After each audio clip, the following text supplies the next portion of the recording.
اقترب للناس حسابهم وهم فی غفلۃ معرضون، قرآن کہتا ہے لوگوں کا حساب و کتاب قریب آ رہا ہے لیکن وہ غفلت میں پڑے ہوئے ہیں۔ لاہیۃ قلوبہم، دل بھی لوگوں کے غافل ہیں۔ انسان جس چیز کو سب سے زیادہ بھولتا ہے وہ موت ہے۔ جس چیز کو سب سے زیادہ انسان بھولتا ہے اس کا نام کیا ہے؟ موت۔ حالانکہ یہ سب سے زیادہ یقینی چیز ہے، اس کو تو بالکل بھی نہیں بھولنا چاہیے۔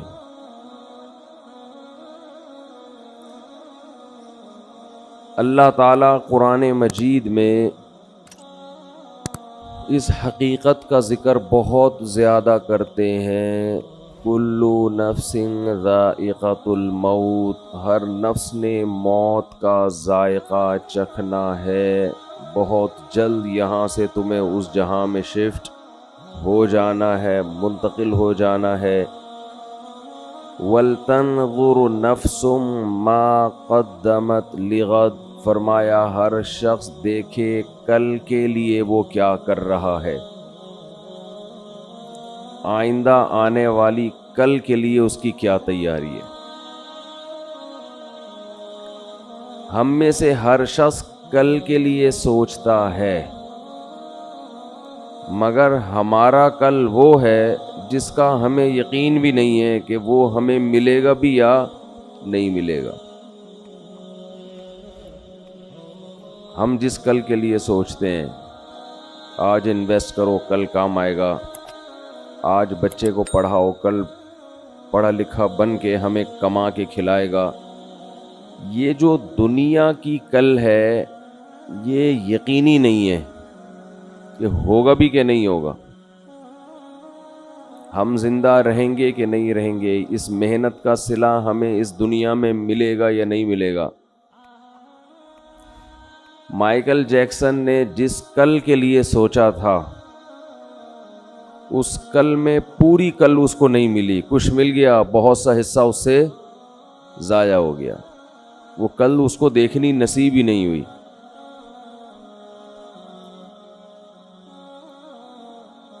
تو اللہ یہی ہمیں بتاتے ہیں کہ جس کل کے لیے تم تیاری کر رہے ہو وہ کل یقینی نہیں ہے۔ اللہ ہمیں وہ کل بتاتے ہیں جو یقینی ہے، جو موت ہے۔ قرآن نے بہت سارے پیغمبروں کے واقعات بیان کیے ہیں، قرآن نے بہت ساری نافرمان قوموں کے واقعات بیان کیے، ان تمام قوموں میں قدر مشترک کیا تھی جو ہلاک ہونے والی قومیں ہیں، وہ قدر مشترک کامن چیز ان میں یہ تھی، وغرتہم الحیات الدنیا، انہیں دنیا کی زندگی نے دھوکے میں ڈال دیا تھا۔ اس سے پتہ چلتا ہے کہ بھائی یہ دنیا جس میں ہم رہتے ہیں یہ ہمیں دھوکہ دے رہی ہے۔ دھوکے کی ڈیفینیشن کیا ہے؟ جب کوئی آپ سے وعدہ کرتا ہے اور اس وعدے کی بیس پہ آپ سے کوئی کام لے لے اور پھر عین وقت پہ اپنا وعدہ پورا نہ کرے تو آپ کہتے ہیں یہ بندہ چیٹ کر گیا ہے، یہ بندہ دھوکہ دے گیا ہے مجھے، کہتے ہیں کہ نہیں کہتے؟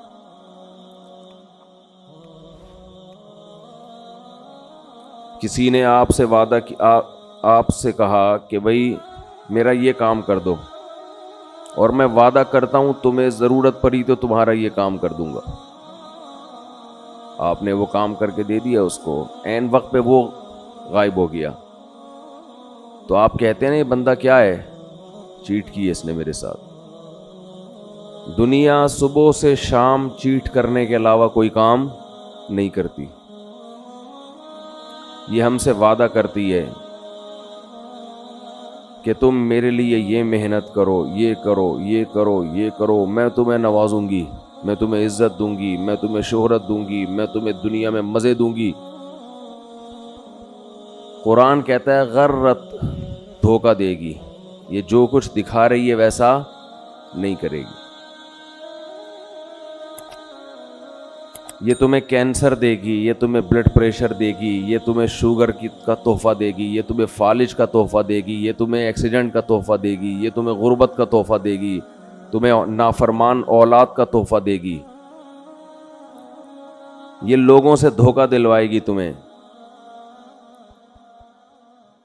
تو جتنی بھی قومیں دنیا میں برباد ہوئی ہیں، فرعون کیوں تباہ ہوا ہے؟ یا قوم لکم الملک المصر ظاہرین فی الارض، کہ اس خوش فہمی میں تھے کہ آج ہم زمین کے بادشاہ ہیں، زمین پر ہم غالب ہیں.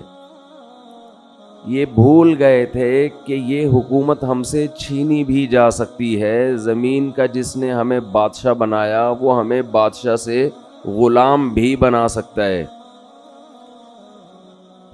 انسان اس ظاہر کو دیکھ کر بہت زیادہ دھوکہ کھاتا ہے اور وہ سمجھتا ہے کہ جیسا میں ہوں ویسے کا ویسا ہی رہوں گا. یہ بہت بڑی بھول ہے. اللہ نے 3 مدارج بیان کیے ہیں قرآن مجید میں انسان کے. پہلے اللہ نے حکم دیا کہ اے لوگو جنہوں نے گناہ کر کر کے، اللہ کی نافرمانی کر کر کے اپنے اوپر زیادتی کی ہے، ابھی بھی وقت ہے توبہ کر کے اس اللہ کی طرف آ جاؤ. قل یا عبادی الذین اسرفوا علی انفسہم، میں نبی ان سے کہہ دیجئے کہ اے میرے بندو جنہوں نے اپنے اوپر زیادتی کر لی. ہمارے ہاں زیادتی کہتے ہیں کہ دنیا برباد کر لی، پڑھے نہیں، کوئی جاب نہیں کی، کوئی بزنس نہیں کیا، اس کو ہم کہتے ہیں بندے نے اپنا فیوچر تباہ کر دیا. اللہ کی نظر میں زیادتی یہ ہے کہ اللہ نے جن کاموں کا حکم دیا تھا آپ نے وہ کام نہیں کیے. تو اللہ کہتے ہیں اسرفوا علی انفسہم، جنہوں نے اپنے اوپر زیادتی کی ہے اب بھی وقت ہے توبہ کر لو. لا تقنطوا من رحمت اللہ، اللہ کی رحمت سے مایوس مت. ابھی مایوسی کا ٹائم شروع نہیں ہوا ہے. بہت جلد ایک ٹائم آنے والا ہے جس میں اللہ تمہیں خود مایوس کر دے گا، خود بتائے گا کہ اب مجھ سے امیدیں مت لگانا. ان اللہ یغفر الذنوب جميعا، ابھی توبہ کرو، اللہ سارے گناہ معاف کرنے کے لیے تیار ہے. ابھی توبہ کر لو. انسان بڑا ڈھیٹ ہے، وہ کہتا ہے ابھی توبہ نہیں کروں گا، میں اس وقت توبہ کروں گا جب توبہ کا دروازہ بند ہوگا. پہلا حکم اللہ نے کیا دیا؟ توبہ کرو. آپ مجھے بتاؤ توبہ کس چیز سے ہوتی ہے؟ برائی سے، گناہ سے. اللہ ہم سے زیادہ عبادت نہیں مانگتے، اللہ ہم سے گناہوں سے توبہ مانگتے ہیں. آج کوئی شخص اگر دین پر آتا ہے تو عبادت کی کثرت کو فوکس کرتا ہے، گناہ چھوڑنے کو فوکس نہیں کرتا. اللہ نے پچھلی قوموں میں جتنی قوموں کو ہلاک کیا، تباہ کیا، کوئی ایک قوم بھی ایسی نہیں ہے جس کو اشراق کی نماز چھوڑنے پر عذاب دیا ہو.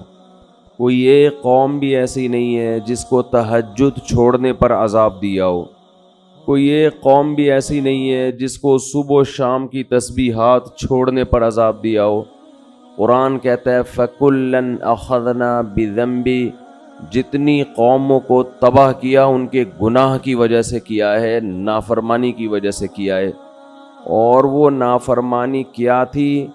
تمام قوموں میں ایک ہی چیز تھی کہ انہوں نے پیغمبر کے جو سفیر، اللہ کے جو سفیر تھے، اللہ کا جو پیغام لے کے دنیا میں آئے تھے، ان کی باتوں کو ویلیو نہیں دی، ان کی باتوں کو اہمیت نہیں دی.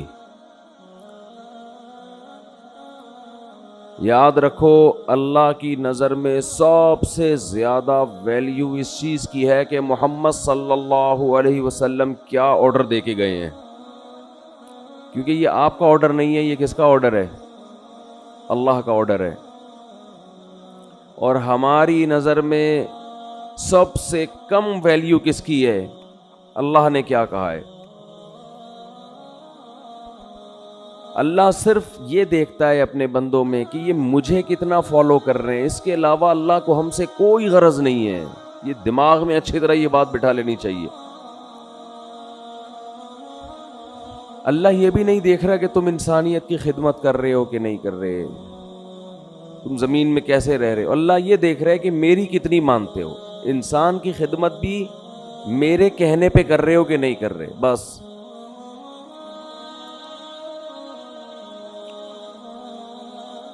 تو اللہ یہ دیکھتا ہے کہ میں نے جس چیز سے روکا اس سے رکتے ہو یا نہیں رکتے۔ دنیا میں خوش قسمت ترین انسان وہ ہے جو موت سے پہلے پہلے اللہ کو بھی مان لے اور اللہ کی بھی مان لے، اور یہ تکبر چھوڑ دے کہ میں نہیں مانوں گا۔ تو اللہ نے قرآن میں کیا فرمایا کہ اے ایمان والو، اللہ ابھی تمہیں اپنی رحمت سے مایوس نہیں کر رہا ہے، توبہ کرو۔ توبہ کس چیز سے ہوتی ہے؟ گناہوں سے۔ بہت سے لوگ دین کی طرف آنا شروع کرتے ہیں، گناہ چھوڑنے کے لیے تیار نہیں ہوتے۔ کون سے گناہ ہیں جن کو قرآن نے بہت اہتمام سے بیان کیا، حدیث نے بہت اہتمام سے بیان کیا؟ وہ گناہ آج ہمارے معاشرے میں بہت تیزی سے پھیل گئے ہیں۔ اس رمضان کے گزرنے سے پہلے پہلے توبہ کریں، ان تمام جرائم سے توبہ کرنی ہے۔ ان گناہوں میں سب سے پہلا گناہ ہے نماز کا قضا کر دینا۔ اللہ نے اس کی کسی قیمت پہ اجازت، بولے نا بھائی، نہیں دی۔ ایک چیز ذہن میں آتی ہے کہ اتنے سارے لوگ بے نمازی، اتنے سارے لوگ ہیں جو اللہ کا انکار کر رہے ہیں، کیا یہ سارے جہنم کی آگ میں جلیں گے؟ یہ چیز انسان کو پریشان کرتی ہے، وسوسہ ڈالتی ہے کہ جہاں اتنے سارے لوگ ہیں، یہ کیسے اللہ ان کو اٹھا کے آگ میں ڈال دے گا؟ دنیا میں آج بھی شرک کرنے والے توحید پرستوں سے زیادہ ہیں۔ دنیا میں بہت سے لوگ ہیں جو خدا کے منکر ہیں، بہت سے لوگ ہیں جو اللہ کے ساتھ شریک کرتے ہیں، بہت سے لوگ ہیں جو اللہ کو مانتے ہیں لیکن اللہ کی نہیں مانتے، بڑے بڑے احکام کا انکار کر دیتے ہیں۔ شیطان انسان کے دل میں وسوسہ ڈالتا ہے کہ کیا اللہ اتنے سارے لوگوں کو جہنم کی آگ میں ڈال دے گا؟ اس وسوسے کا جواب قرآن بار بار دیتا ہے، بار بار وہ جواب یہ دیتا ہے قرآن کہ لَأَمْلَأَنَّ جَهَنَّمَ مِنَ الْجِنَّةِ وَالنَّاسِ أَجْمَعِينَ۔ اے لوگو ایک بات خوب سمجھ لو، میں جہنم کو انسان اور جنات سے بھر دوں گا۔ اس ٹینشن میں مت رہو، اس فکر میں مت رہو کہ اتنی بڑی جہنم میں اللہ اتنے سارے لوگوں کو کیسے ڈالے گا۔ ذَلِكَ عَلَى اللَّهِ يَسِيرٌ، اللہ فرماتے ہیں مجھ پر یہ کام بہت آسان ہے، میں خدا ہوں، میں انسان نہیں ہوں۔ تم اور طرح سے سوچتے ہو، میں اور طرح سے سوچتا ہوں۔ میں ڈال دوں گا جہنم میں، آگ میں پھینک دوں گا میں۔ یہی چیز انسان کو غافل کرتی ہے کہ وہ بھی نماز نہیں پڑھتا، وہ بھی نماز نہیں پڑھتا، وہ بھی نہیں پڑھتا، تو میں نے نہ پڑھ لیا تو کیا ہو جائے گا؟ کچھ بھی نہیں ہوگا۔ جیسے اللہ اس کو آگ میں ڈالے گا آپ کو بھی ڈال دے گا، کوئی مشکل نہیں ہے اللہ کے لیے۔ یہ جہنم ہے کیا جس سے ہمیں قرآن ڈراتا ہے؟ ذَلِكَ الَّذِي ذَلِكَ يُخَوِّفُ اللَّهُ بِهِ عِبَادَهُ۔ جہنم کی آگ وہ چیز ہے کہ اللہ اس کی طرف اشارہ کر کے بتاتے ہیں کہ یہ وہ آگ ہے جس سے اللہ اپنے نیک بندوں کو ڈراتا ہے. ان بندوں کو جو اللہ کی آیات پر ایمان رکھتے ہیں ان کو ڈراتا ہے اللہ. عقل مند لوگ اس آگ سے ڈر جاتے ہیں اور احمق اور بیوقوف باتیں بناتے ہیں کہ یہ کیسے ہو سکتا ہے.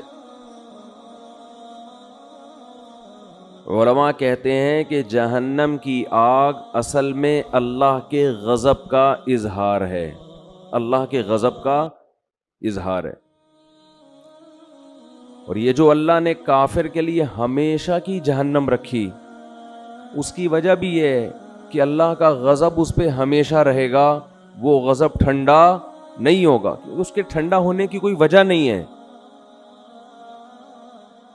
اللہ انسان کو مہلت دیتا ہے سدھر جا سدھر جا سدھر جا، وہ نہیں سدھرتا تو پھر اللہ کا غضب بھی لامتناہی شروع ہوتا ہے. اولم نعمرکم ما یتذکر فیہ من تذکر.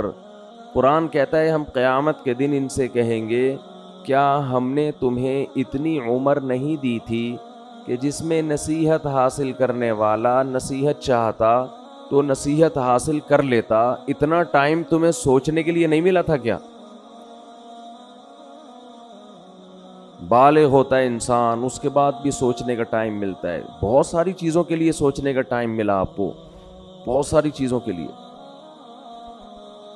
بزنس کیسے کرنا ہے، کاروبار کیسے کرنا ہے، علاج کہاں سے کرانا ہے، باپ کے ساتھ کیسے چلنا ہے، ماں کے ساتھ کیسے چلنا ہے، بیوی کے ساتھ کیسے چلنا ہے، محلے والوں کے ساتھ کیسے چلنا ہے، پولیس والا جب آئے تو اس سے کیسے بات کرنی ہے.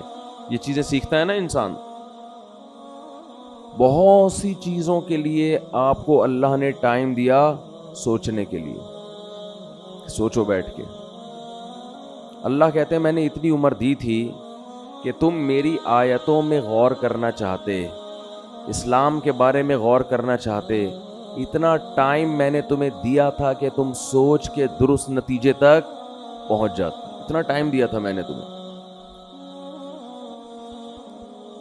تو سوچتا ہی نہیں ہے. جو جس ڈگر پہ چل رہا ہے وہ چلتا، جو گانے سن رہا ہے وہ سنتا رہے گا، جو نماز چھوڑ رہا ہے وہ چھوڑتا رہے گا، جو داڑھی کاٹ رہا ہے وہ کاٹتا رہے گا، جو باپ کو ستا رہا ہے وہ ستاتا رہے گا، جو ماں کو ستا رہا ہے وہ جس چیز کی لت پڑ گئی اس سے پیچھے ہٹنے کے لیے تیار نہیں ہے. پیچھے نہیں ہٹنے کے لیے تیار. عبادتیں بھی وہ ہو رہی ہیں جو ہمارے کلچر کا حصہ ہیں. جتنا کلچر اجازت دے رہا ہے، جتنا خاندان معاشرہ پروموٹ کر رہا ہے، اس سے زیادہ جو نہیں ہے معاشرے میں وہ چیز ہی نہیں ہے، وہ عبادت ہے ہی نہیں.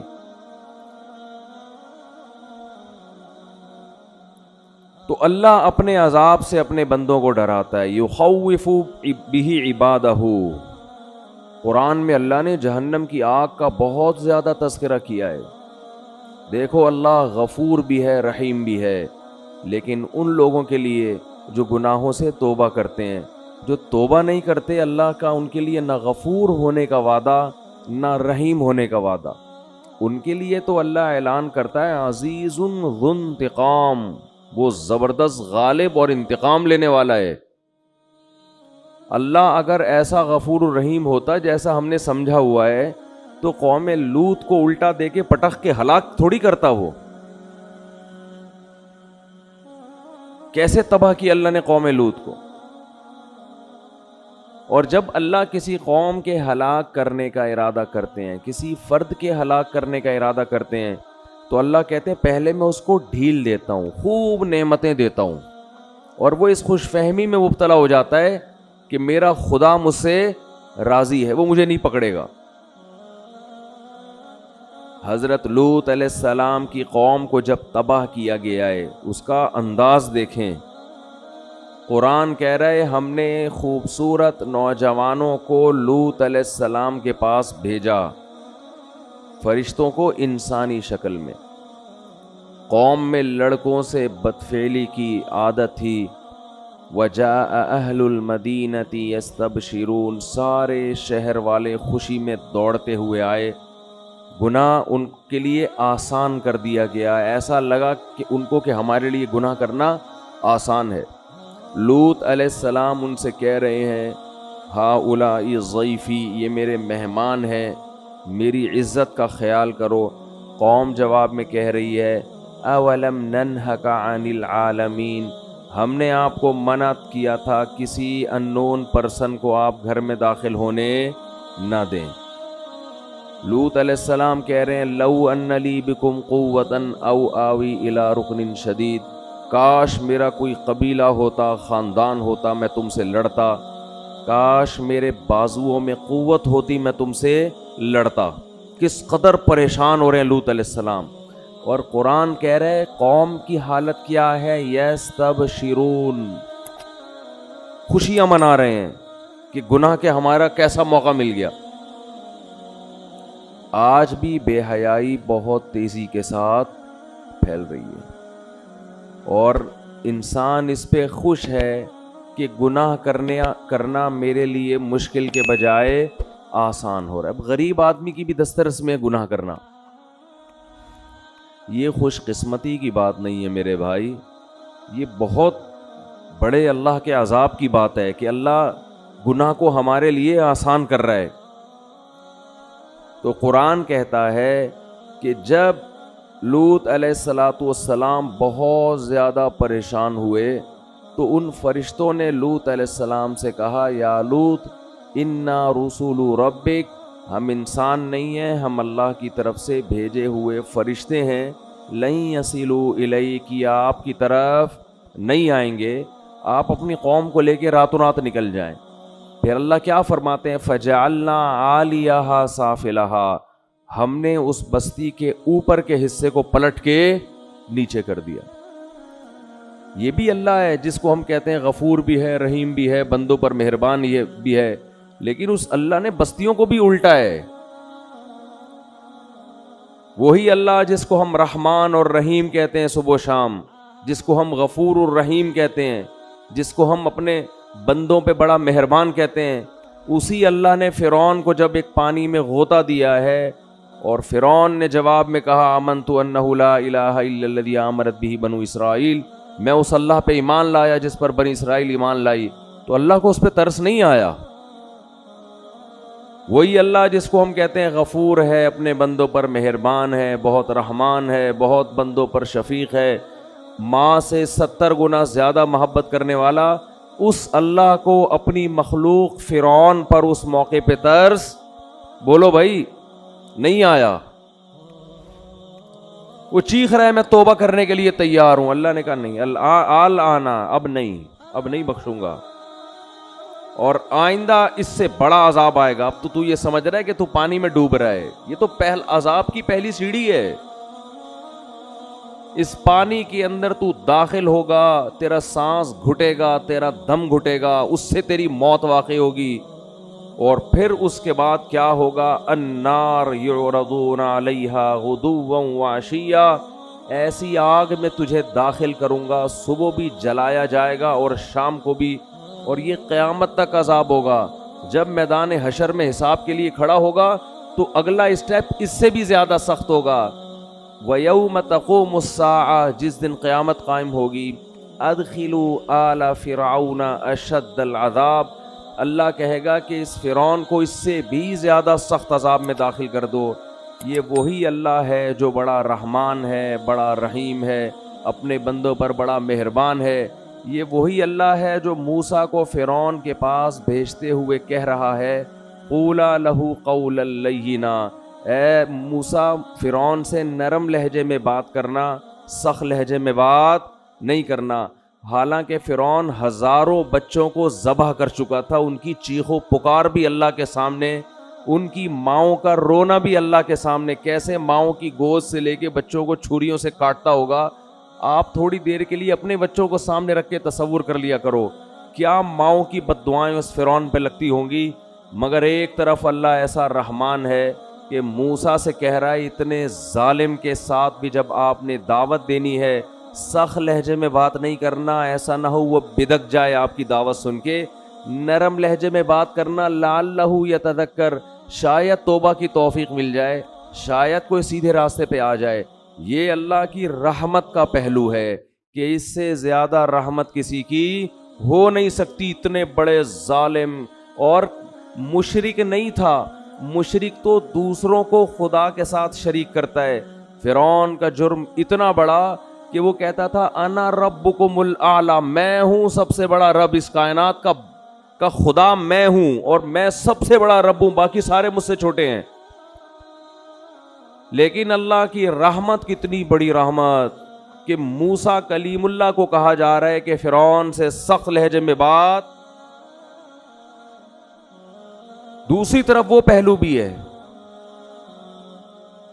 کہ اب چیخ رہا ہے، چلا رہا ہے، لیکن اللہ کہہ رہے ہیں کہ نا نا نا نا، ابھی پانی میں غرق ہوگا، اس کے بعد آگ میں صبح و شام جلایا جائے گا، اور قیامت جب قائم ہوگی تو جہنم میں اس سے بھی زیادہ سخت عذاب میں تجھے ڈالوں گا۔